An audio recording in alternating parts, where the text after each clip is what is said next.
Barron Trump had been on the road since early morning. At 17 years old, he was already used to traveling under the constant watch of security personnel, dealing with curious eyes wherever he went, and navigating the tense atmosphere that often followed the Trump name. He didn't choose this life. It chose him the moment he was born into a family whose every move was scrutinized by the public and the media. Still, he tried to keep a low profile. After all, he was just a teenager looking for some semblance of normalcy. He found himself in Charlottesville, Virginia, on a humid, late summer afternoon. The city was alive with its usual mix of university students, locals, and visitors who came for the historical sites. Barron had accompanied a friend to a small charity event earlier in the day, an event that his mother, Melania, had quietly supported from behind the scenes. Despite being somewhat reluctant to attend, Barron ended up appreciating the experience. Seeing children benefit from donated school supplies, meeting families who were trying to rebuild their lives, and realizing that even a small gesture could make a difference. By the time he was done, the sun was setting behind the rolling hills, casting long shadows across the streets. Barron was tired, a little hungry, and eager to find a quiet place to decompress.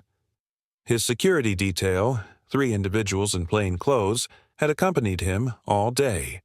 He wasn't officially scheduled to stay in Charlottesville overnight, but the evening air and the promise of a peaceful dinner made him consider finding a local spot to grab a bite. That's how he ended up pulling into the parking lot of Lincoln Cafe, a small, unassuming diner recommended by a volunteer at the charity event. From the outside, it looked like any other roadside establishment: a weathered red sign with flickering neon letters, a row of windows that revealed cozy booths inside, and a few potted plants near the entrance. It was the kind of place where you might find homemade pies on the menu and a friendly face behind the counter. Barron parked his rental car, a modest sedan that helped him blend in, and told his security detail to hang back. He wanted to go in alone, or at least appear that way. They reluctantly agreed, deciding to stay in the adjacent parking lot but keep an eye on him through the windows. Barron knew they wouldn't be far if anything happened, yet he hoped, as he always did, that nothing would happen. He just wanted a normal evening. As soon as he stepped inside, the scent of freshly brewed coffee and apple pie crust enveloped him. It was comforting. The interior was simple: a few rows of booths, a long counter with stools, and walls adorned with vintage photos of the cafe's early days. Soft country music played overhead, and the gentle hum of conversation filled the air. It felt nice, almost like a small-town bubble untouched by the chaos of the outside world.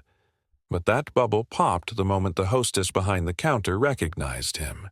She had been mid-laugh with a customer, but her expression froze for a split second. Barron noticed the flicker in her eyes, the way her smile faltered. He'd seen it before, many times in fact. Sometimes it was excitement, sometimes curiosity, sometimes skepticism. But here, in this small cafe, he wasn't sure what it meant. He offered a polite nod, hoping to maintain a friendly vibe. "Good evening," he said quietly. The hostess blinked, seemingly collecting herself. Hi. Table for one?" "Yes, please," Barron replied, "if that's all right." The hostess nodded, her eyes darting toward a middle-aged man seated at the counter, presumably the manager or owner. He wore a grease-stained apron and was nursing a cup of coffee while chatting with a couple of regulars. He glanced up, his gaze lingering on Barron a bit longer than normal, then looked back at his coffee as if trying to decide something. "Sure," the hostess said. "Right this way." She led him to a booth by the window. Barron slid into the seat, noticing how the late evening light cast a warm glow on the tabletop. He glanced around. A few patrons were stealing quick looks in his direction. Some whispered among themselves, others just stared. A tall, lanky man in a flannel shirt seemed particularly interested, his brows knitted together as if he were trying to piece together the puzzle of why Barron Trump was here. Barron tried to ignore the attention, focusing instead on the laminated menu. He wondered if he should order the famous apple pie first, then a burger, or maybe just keep it simple with a sandwich. However, the tension in the air was growing more palpable. It wasn't the usual buzz of curiosity. It felt heavier, like the quiet before a thunderstorm. The hostess returned with a glass of water, placing it in front of him. "Someone will be right with you," she said, her voice a little stiff. He thanked her, but she turned quickly and disappeared behind the counter. Barron took a sip of water, scanning the room again. He caught a few more stares.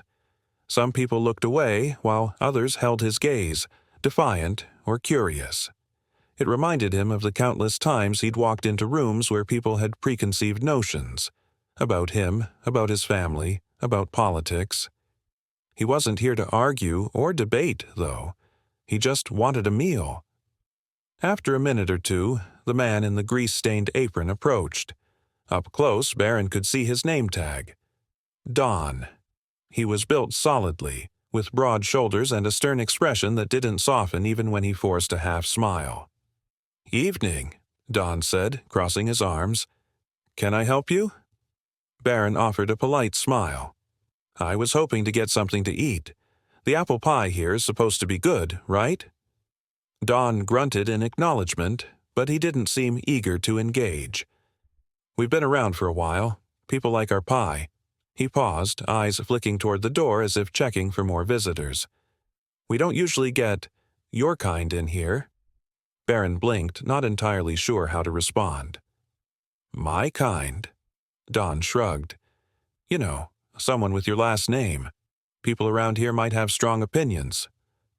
Barron felt a slight knot form in his stomach. He understood the implication.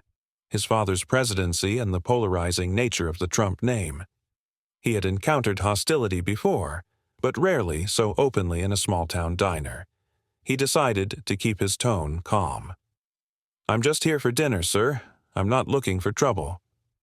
A heavy silence followed. Barron could feel the eyes of other patrons on him. Don sighed, rubbing the back of his neck. "Look, kid, I know you're not looking for trouble, but trouble might find you anyway. And me too." Barron's heart sank a little. He had hoped for a simple evening. Now it seemed like he might have walked into a place where his family name was enough to get him turned away. He took a steadying breath, meeting Don's gaze. "I'm not here to talk politics," Barron said, voice low. "I'm not here to cause a scene. I just want a meal, and then I'll be on my way." Don studied him for a moment. The man's eyes flicked around the diner, noticing how everyone was watching.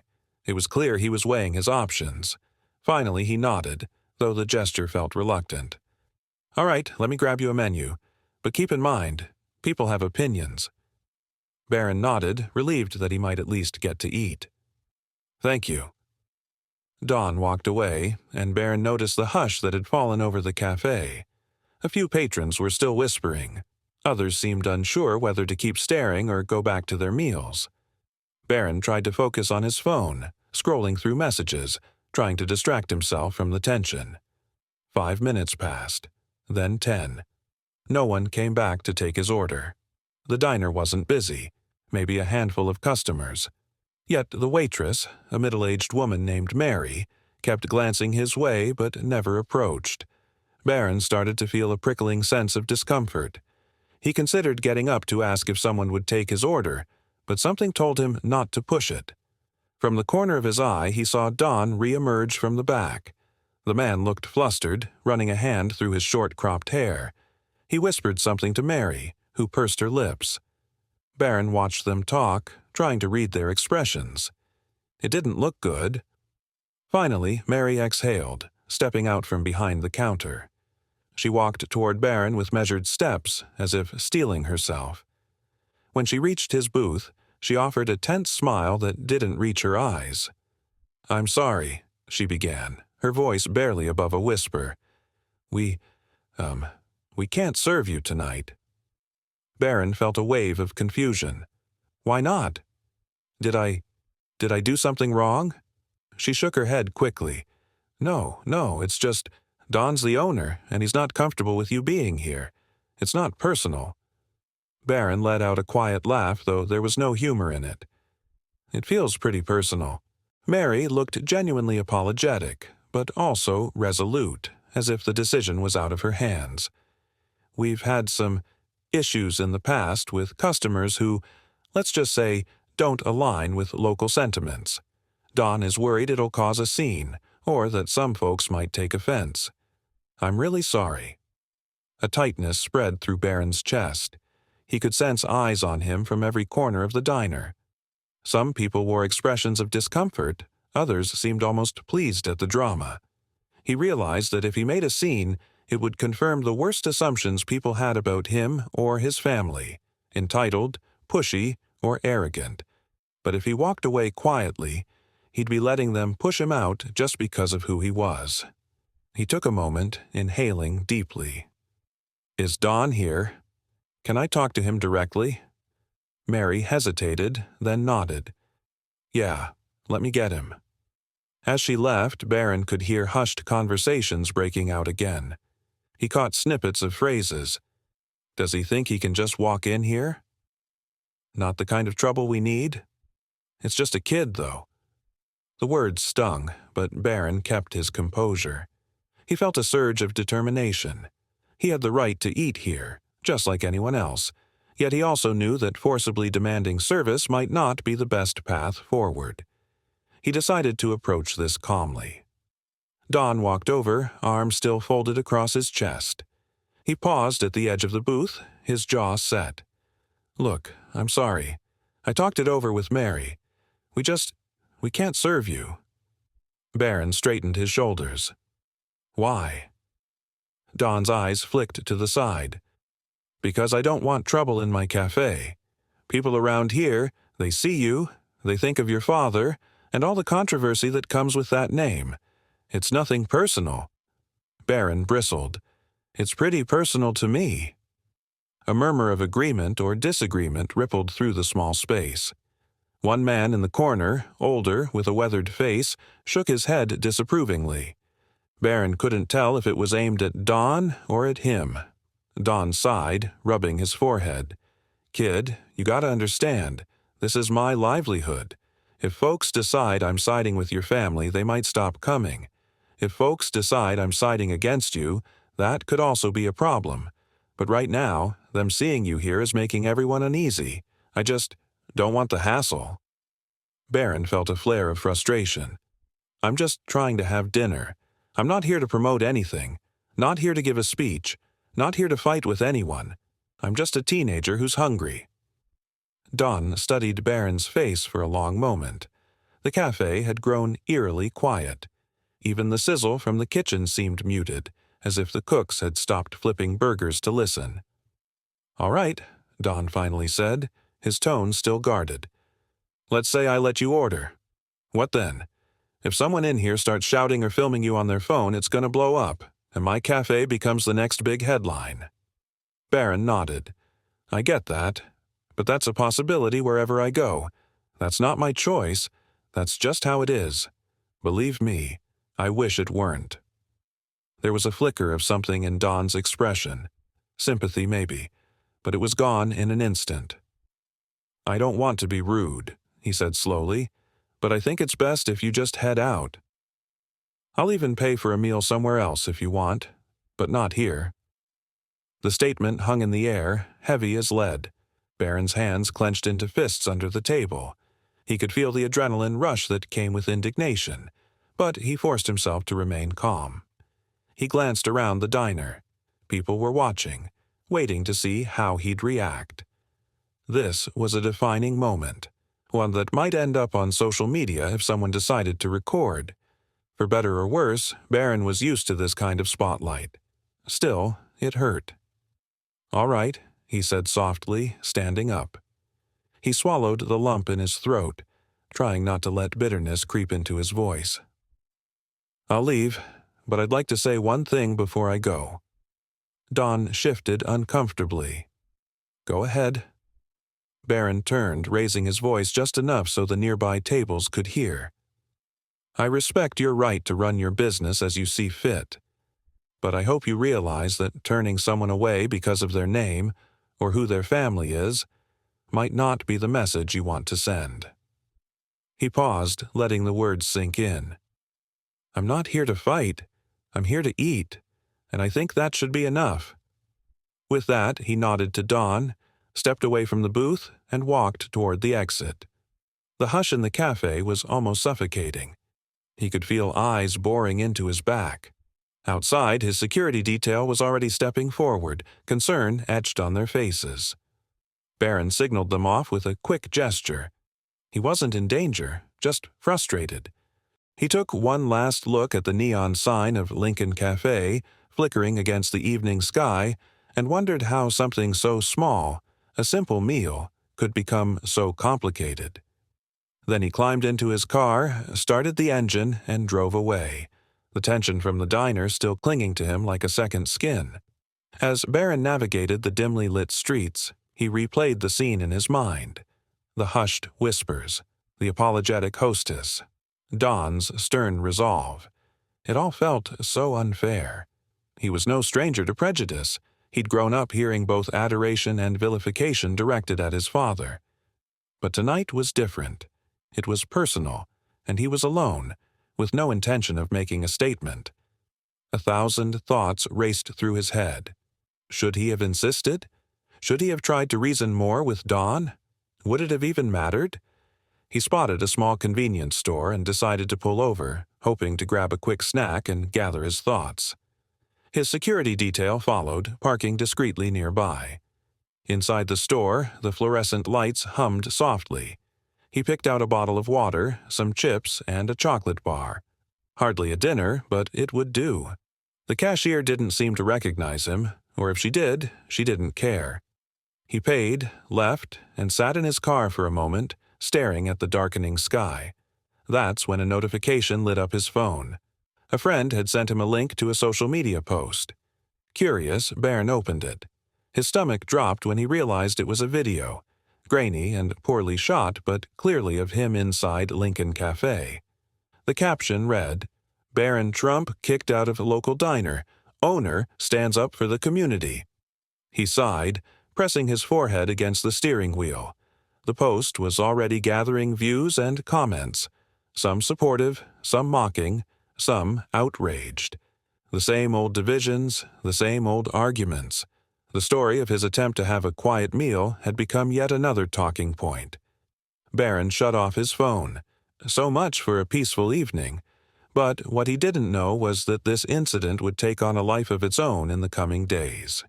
People would debate it, spin it, and question the motives of everyone involved.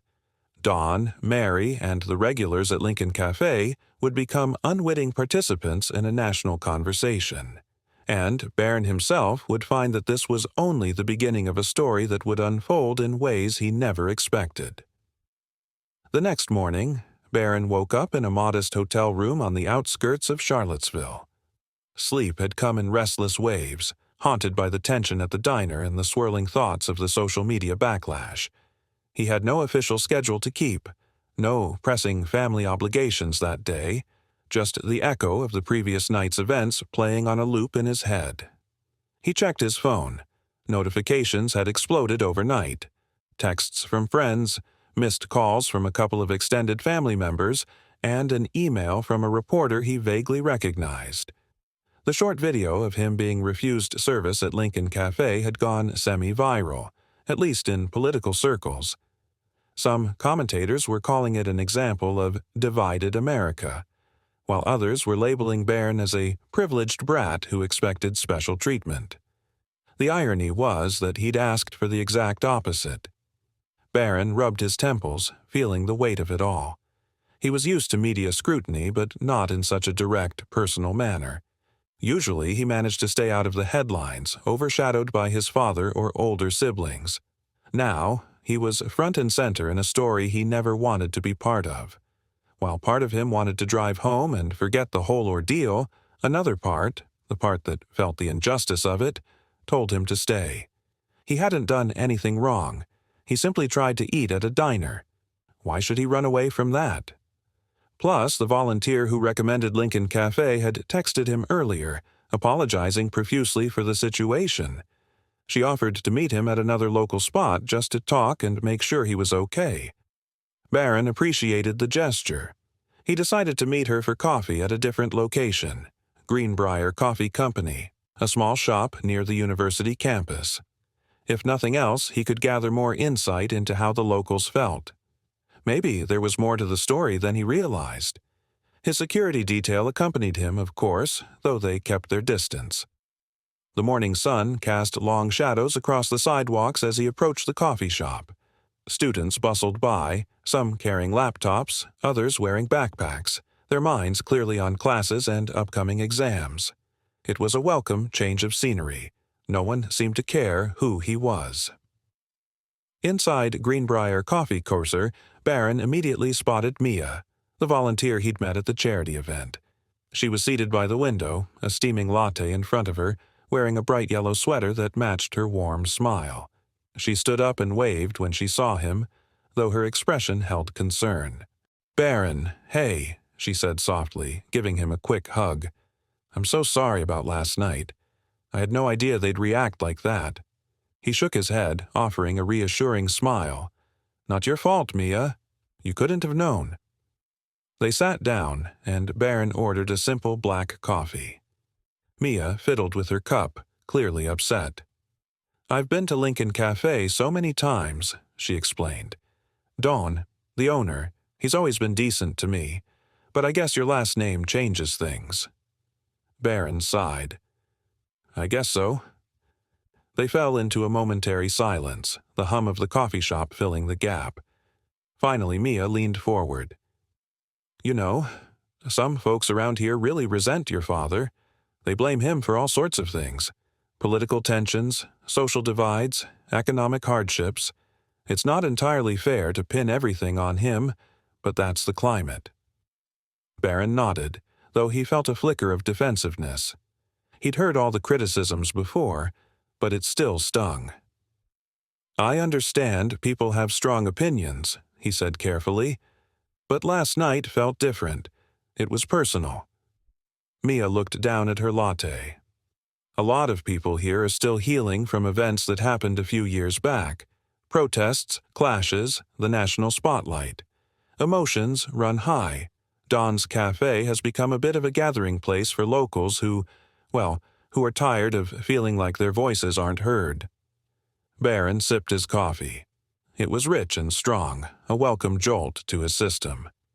"So, me walking in there might have felt like a threat to them." "Not necessarily a threat," Mia clarified, "but a reminder of things they don't want to deal with. Politics, division, the idea that you represent something they oppose. It's easier to shut you out than to have a conversation." Barron let out a slow breath. He understood the logic, but it didn't make it any easier. "I wish I could just talk to them," he murmured, almost to himself. Mia's eyes lit up with an idea. "What if you could?" He looked at her, puzzled. "What do you mean?" Mia smiled. "You said you want to talk. Why not? I can reach out to some local folks, friends of mine who go to that diner, maybe even Don himself. We could find a neutral spot, have a conversation. Nothing formal, just a small group. See if we can bridge the gap." Barron hesitated, his mind spinning with the possibilities. Would it even work? Or would it just turn into a shouting match? Still, he couldn't shake the feeling that running away from the problem was the wrong move. "All right," he said slowly. "I'm open to it." "But do you really think Don would agree to something like that?" Mia pursed her lips. "He might. He's not a bad guy. He's just protective of his community. If we frame it as a chance for open dialogue, maybe he'll come around."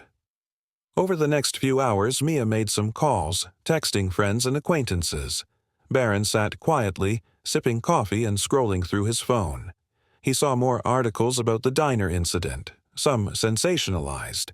Headlines ranged from Barron Trump exiled from cafe to locals stand up to political elite.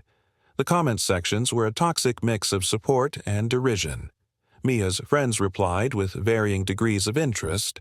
Some were curious, others were outright hostile at the idea of meeting with Barron. A few were indifferent, but surprisingly, a handful expressed genuine willingness to talk. By noon, Mia had arranged a small gathering at a local community center. It wasn't fancy, just a modest room with folding chairs, a circle of them set up to encourage open discussion.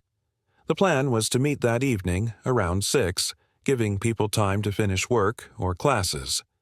Barron felt a mix of nerves and hope. He'd never done anything like this. Usually, political discussions were orchestrated by professionals, managed by campaign staff or communications teams. But this would be raw, unfiltered, a chance to see if understanding could triumph over knee-jerk hostility. Word traveled fast in a small city. By late afternoon, local media outlets were picking up on the story. Barron Trump plans discussion with Charlottesville locals. Some framed it as a goodwill gesture, others as a publicity stunt. Barron's phone blew up again with messages, some supportive, some accusatory.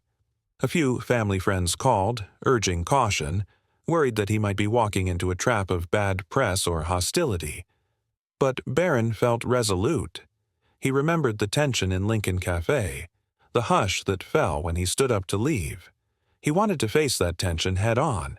If people hated him, fine, but at least let them hate him for who he was, not for assumptions about his father. At 5:45 p.m., Barron pulled into the gravel parking lot of the Jefferson Community Center. The sun hung low in the sky, casting an orange glow over the building's modest facade. A handful of cars were already there. Mia stood by the entrance waving him over. Inside, the hall was simple. White walls, fluorescent lights, a row of folding chairs arranged in a rough circle. A small table in the corner held a pitcher of water and plastic cups. The air smelled faintly of disinfectant. Barron's security detail hung back, letting him take the lead. A few locals had arrived early, each with their own body language that betrayed nervousness, curiosity, or skepticism. Barron recognized none of them, which was a strange relief.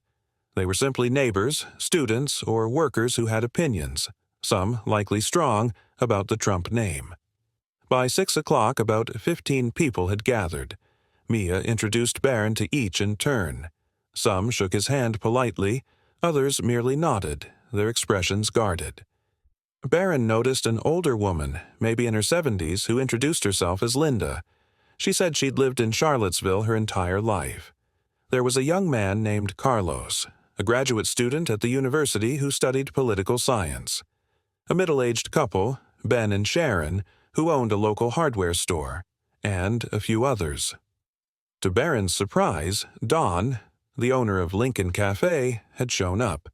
He lingered near the door, arms crossed, his face a mix of caution and something Barron couldn't quite read. The hostess from the diner, Mary, was there too, though she looked like she wished she were anywhere else. Barron offered them both a small nod. "Thanks for coming," he said softly. Don gave a curt nod in return, his expression still tense. Mary managed a half-smile. "We're here," she said, as if that was the best she could offer. Mia, acting as an informal moderator, welcomed everyone and explained why they were there, to have an open, respectful conversation about what happened at the diner and the broader issues it represented. She set some basic ground rules. No shouting, no personal attacks, and let people speak without interruption. Barron sat in one of the folding chairs, feeling every pair of eyes on him. He took a moment to collect himself before speaking. "I want to start by saying thank you," he began, his voice steady but soft. "I know some of you might not be comfortable being here. Some of you might not like my family, or what my last name represents to you. But I appreciate that you came to talk." He paused, glancing around the circle. A few people nodded, though others remained stoic. "I went to Lincoln Cafe last night because I heard it had great apple pie," Barron continued. "I wasn't there for a political statement. I was just hungry." He offered a wry smile, trying to break the tension. "But things didn't go as planned, and I left, feeling like maybe there was more to it. More hurt, more fear, more assumptions." He turned to Don. "I don't blame you for looking out for your business. I get it. You don't know me personally, and you're trying to protect your customers, your livelihood. but I'd like to understand where you're coming from." Don cleared his throat, unfolding his arms. He seemed unsure of where to begin. "I've run Lincoln Cafe for 20 years, he said finally, his voice carrying a slight tremor. "My father started it, and I took over when he got sick. We've always been a neighborhood place, you know. We serve everyone, but the past few years have been tense." He glanced at Mary, who offered him a small nod of encouragement. "We had incidents," Don continued. "Arguments that almost turned violent, people yelling at each other over politics. It was bad for business, bad for the community. And then you show up, and I'm thinking, great, here we go again." The name, Trump, is polarizing. Some folks around here see it as a symbol of everything they're fighting against. Barron listened, nodding slowly. "I understand. But did you ever think maybe I'm not the same as my father?" Don shrugged. "Maybe. But the truth is, I didn't want to risk it. If a fight broke out, if someone filmed it, my diner becomes a battleground. I just wanted to avoid the whole mess." A young woman named Jasmine, who had been quiet until now, spoke up. "That's part of the problem," she said, glancing at Don. "We're so afraid of conflict that we shut down any possibility of dialogue. We just label people and push them away." Carlos, the graduate student, nodded in agreement. "Exactly. This is the environment we live in. Everything's so polarized that the moment we see a name or a face we associate with the other side, we shut down. It's not healthy." Linda, the older woman, pursed her lips. "I don't blame Don for being cautious. This town has been through enough, but I also don't like the idea of turning people away. That's not what this country is about." The circle murmured with a mix of agreement and dissent. Some said they understood Don's predicament. Others felt it was a slippery slope to discriminate based on a last name. Barron soaked it all in. This was the kind of conversation that never happened in front of cameras or in political rallies. It was raw, unfiltered, and real. Mary cleared her throat. She looked at Barron with genuine regret. "I'm sorry about last night," she said. "It was me who told you we couldn't serve you. Don told me to, but I didn't fight him on it. I was scared of what might happen.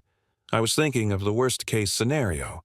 Someone screaming at you, a brawl breaking out, or a protest forming outside." Barron offered a small smile. "I appreciate you saying that. I know you were just doing your job." Mary nodded, her eyes glistening with unshed tears. "I guess I never thought about how you'd feel, being turned away just because of who your father is. That's not fair." Barron swallowed hard. He felt a wave of emotion. "I can't control what people think about my dad or what he's done. I can only control myself, and I promise you, I'm just a normal kid trying to figure out who I am." The conversation continued, weaving through personal anecdotes, political grievances, and moments of shared vulnerability. People talked about feeling left behind by the system, about the anger they held toward politicians who made empty promises, and about how the Trump name symbolized a whole range of issues, some real, some perceived. Barron listened more than he spoke, taking mental notes. He realized how many layers of pain and frustration existed in this community. It wasn't just about him. He was a lightning rod for deeper problems, and the diner incident was just the spark that lit the fuse. Yet, as the discussion wore on, the tension in the room gradually lessened. People started to see Barron not as a symbol, but as a person, one who was willing to listen without judgment. Don, too, seemed to relax. He rubbed his face tiredly as though shedding years of stress. Near the end of the meeting, Don cleared his throat.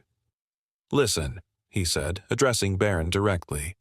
"I'm sorry about what happened. I didn't handle it right. I let my fear of conflict override basic decency.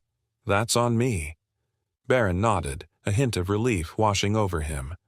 "Thank you." Don offered a tight smile. "How about you come back to the diner tomorrow morning? On the house. We open at 6. You can try that pie you were after." A ripple of surprise went through the group. Barron felt his heart skip a beat. He glanced around, noticing mixed reactions. Some smiled encouragingly, others looked skeptical. But to him, it felt like a step forward. "I'd like that," he said quietly. "I really would." The meeting wrapped up with an air of cautious optimism.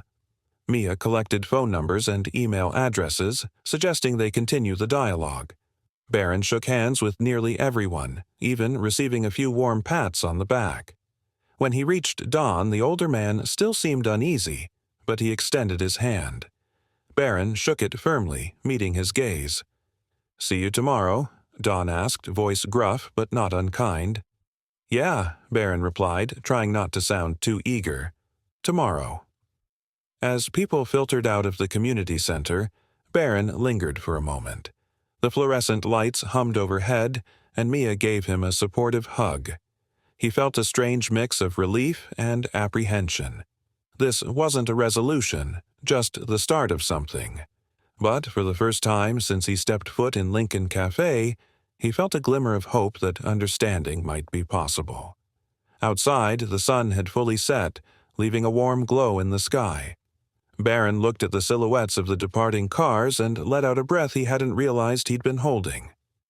Tomorrow morning, he'd step back into Lincoln Cafe, facing the very people who had turned him away. It was both terrifying and thrilling. As he got into his car, he glanced at his phone. No new notifications, no urgent calls. It felt like a brief moment of peace, a lull before the next wave of controversy that might arise once word got out that he was returning to the diner. He started the engine, the headlights illuminating the gravel lot. He could see Don's truck parked a few spaces away. The man was sitting in the driver's seat, hands on the wheel, staring straight ahead as if lost in thought. Barron wondered what was going through Don's mind. Regret, worry, a sense of obligation. Barron pulled out, driving slowly past Don's truck. He gave a small wave, and Don responded with a curt nod. It was a quiet acknowledgement, a step toward a second chance. The sun hadn't yet crested the horizon when Barron Trump found himself back in the parking lot of Lincoln Cafe.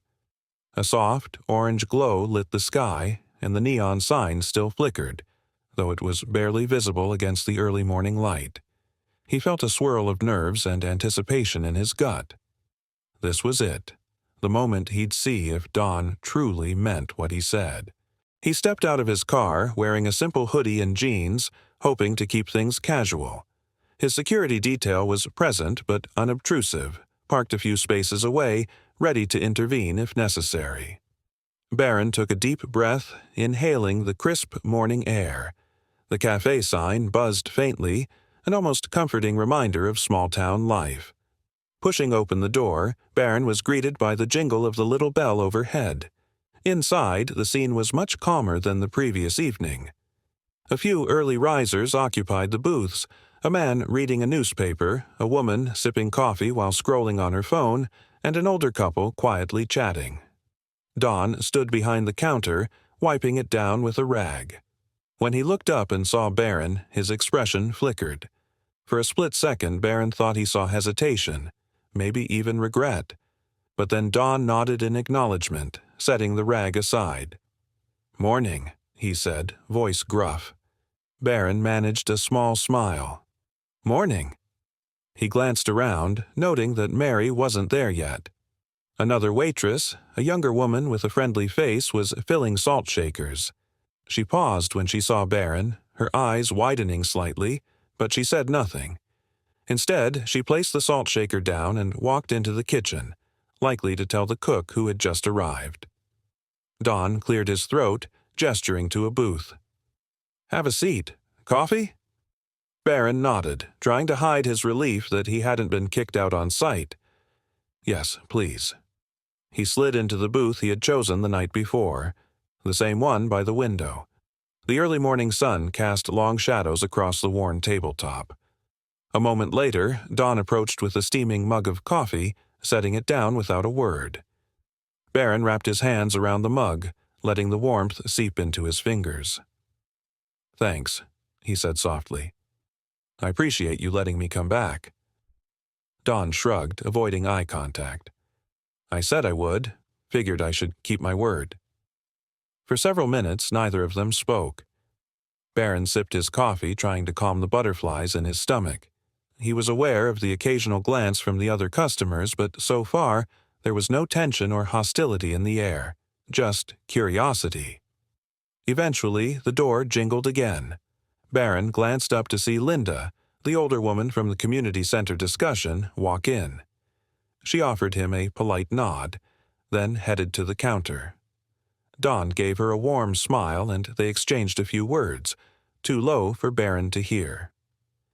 After a minute, Linda took a seat at the counter not far from Barron's booth. Another customer arrived, Carlos, the graduate student, carrying a stack of papers. He noticed Barron and gave a small wave before sliding into a booth across the room. It seemed that word had gotten around. Some of the people from the previous night's meeting had decided to show up, possibly to see how things would unfold. Barron was on his second sip of coffee when Dawn approached again, this time holding a menu. Here, he said, passing it over. Check out what you want. We do breakfast all day. Barron took the menu, scanning the items. I'm actually here for the apple pie, he admitted with a sheepish grin. But I could use some eggs, too. Dawn gave a short laugh, an actual laugh, not just a grunt. Pie for breakfast, huh? Barron shrugged, smiling back. Isn't that what diners are for? Dawn's posture relaxed slightly. You might be right about that. We got fresh pie this morning. Baked at 6. Barron nodded. Sounds perfect. Dawn jotted the order down on a small notepad. Eggs? How do you want 'em? Scrambled, please, and maybe some toast. Dawn scribbled a note. Got it. I'll get that going. He turned to walk away, then hesitated. Look, he said quietly, glancing around to make sure no one was listening. I appreciate you coming back. After last night, I figured you'd never want to step foot in here again. Barron met his gaze. I thought about that. But I also thought about what we said at the community center. If we don't at least try to understand each other, nothing changes. Dawn nodded, something like respect flickering in his eyes. All right, he said gruffly. Let me get your food. As Dawn retreated to the kitchen, Barron felt a subtle shift in the diner's atmosphere. Linda offered him a small wave from the counter, and Carlos gave him a thumbs up from his booth. The man reading the newspaper had glanced up a few times, curiosity evident on his face, but he remained silent. The woman with the phone seemed oblivious to the significance of what was happening, or maybe she just didn't care. Barron took a moment to absorb the normalcy. People came in and out, the bell jingled, the smell of bacon and coffee lingered in the air. It felt like any other morning, except for the knowledge that this was a small but meaningful test of whether the diner could move past its initial reaction to him. When the waitress emerged with a slice of apple pie and scrambled eggs, Barron thanked her politely. He couldn't help but notice the other patrons sneaking glances at him, but none of them looked hostile. If anything, they seemed curious, even a bit supportive. After placing Barron's food down, the waitress hurried to refill coffee for Linda and Carlos. A few minutes later, Don came back out, standing by Barron's booth with his arms folded. "Everything all right?" he asked. Barron had just taken a bite of pie. He nodded enthusiastically, swallowing quickly. "This is amazing. Seriously, I can see why people love this place." Don cracked a small smile. "Thanks. My grandmother's recipe. She taught my dad, and he taught me." Barron took another bite, savoring the sweet filling and flaky crust. "You do her proud." Don shifted his weight, glancing at the other customers. "So, you think this place could still be for you, even after what happened?" Barron set his fork down. "I do, and I think it could be for a lot of people, as long as they feel welcome." Don nodded slowly, taking in Barron's words. "I'm not used to this kind of attention. We've been on a few local news segments, sure, but nothing national. Last night, though, my phone's been blowing up." Barron winced. "I'm sorry about that. Really, That was never my intention." "Yeah, well," Don muttered, "it is what it is. Maybe we can turn it into something good. Get folks talking in a civil way." Barron brightened at that. "Exactly." As Barron finished his eggs, the door jingled again. This time the younger man from the night before, the one who had mocked him at the community center, walked in. Barron tensed, remembering how hostile the guy had been. The man paused in the doorway, surveying the scene. His eyes landed on Barron, and for a moment they both stared at each other. Don noticed him too, and gave a curt nod. "Hey, Trey." Trey, as Barron now knew him, stepped forward, his expression guarded. He wore a baseball cap pulled low and a worn denim jacket. He didn't take a seat, instead choosing to stand near the entrance as if unsure whether he was welcome. Barron decided to break the tension. "Morning." Trey let out a quiet huff, but nodded in return. "Morning." An awkward silence stretched between them, broken only by the clinking of dishes and the soft murmur of other customers. Finally, Don cleared his throat. "You want something, Trey? Coffee?" Trey glanced at Barron, then at Don. "Yeah," he said, voice tight. "Coffee." Don gestured to a booth near Barron. "Have a seat. I'll bring it over." Trey hesitated, his gaze flicking toward Barron again. Then he shrugged and walked over to the booth next to Barron's. He sat down, removing his cap and running a hand through his hair. Barron could feel the tension emanating from him, but he decided not to press it. Instead, he took another bite of pie. A few minutes later, Don brought Trey his coffee. The younger man muttered a quiet thanks. Barron was finishing up his meal, the last crumbs of pie on his plate. He felt the weight of Trey's presence, the memory of the guy's scoffs and cutting remarks still fresh in his mind. Yet he remembered the community center meeting. Trey had eventually quieted down, seemingly taken aback by Barron's willingness to listen.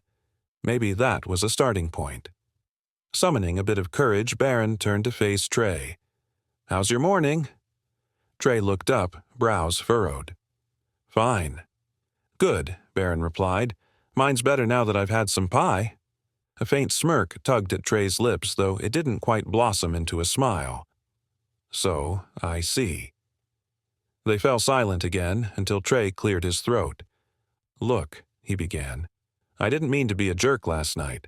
I just have strong feelings about your family, about what they've done, or what I think they've done." Barron nodded, appreciating the honesty. "I get it. I can't change how you feel about my dad or my siblings, but I can show you who I am." Trey studied him, as if trying to decide whether to believe him. "Yeah," he said quietly. "I guess you can." Don hovered nearby, clearly interested in whether this conversation would escalate. When it didn't, he relaxed and went back to wiping down the counter. Linda finished her coffee and left, giving Barron a small wave on her way out. Carlos gathered his papers, heading for the door as well, but not before offering Barron a nod of approval. The diner's population thinned out, leaving just Barron, Trey, and a couple of regulars. Barron paid for his meal. Despite Don's insistence it was on the house, Barron slipped some bills under the plate, not wanting to feel like a freeloader. Then he turned to Trey again. "You from around here?" he asked, trying to keep the conversation going. Trey took a sip of his coffee. "Born and raised. Went to the community center talk 'cause my buddy told me about it. Figured I'd see what all the fuss was." Barron nodded. "And did it help?" Trey shrugged. "I don't know.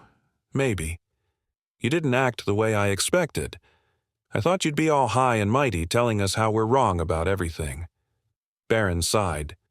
"That's the thing. I don't want to tell anyone how to feel. I just want people to see me for me." Trey set his coffee down, folding his arms. "I guess that's fair. Still not sure I trust you, but you're not what I pictured either." Barron offered a small smile. "That's a start."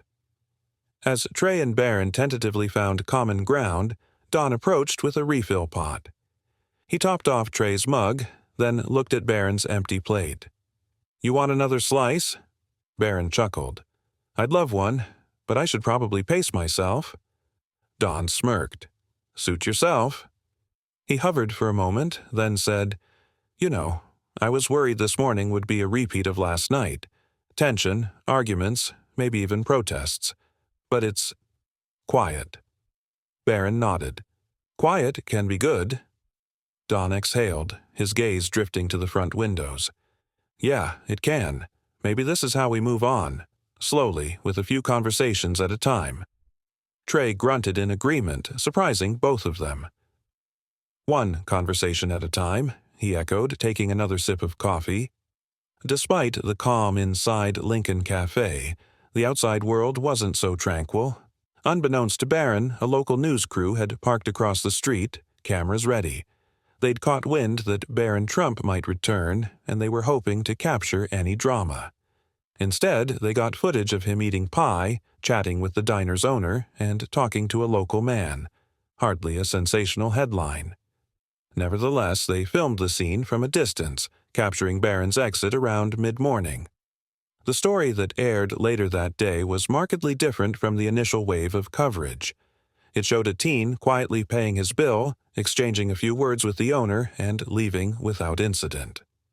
The headline read, "Barron Trump returns to local cafe for peaceful breakfast." This more subdued narrative spread through social media, prompting a new round of commentary.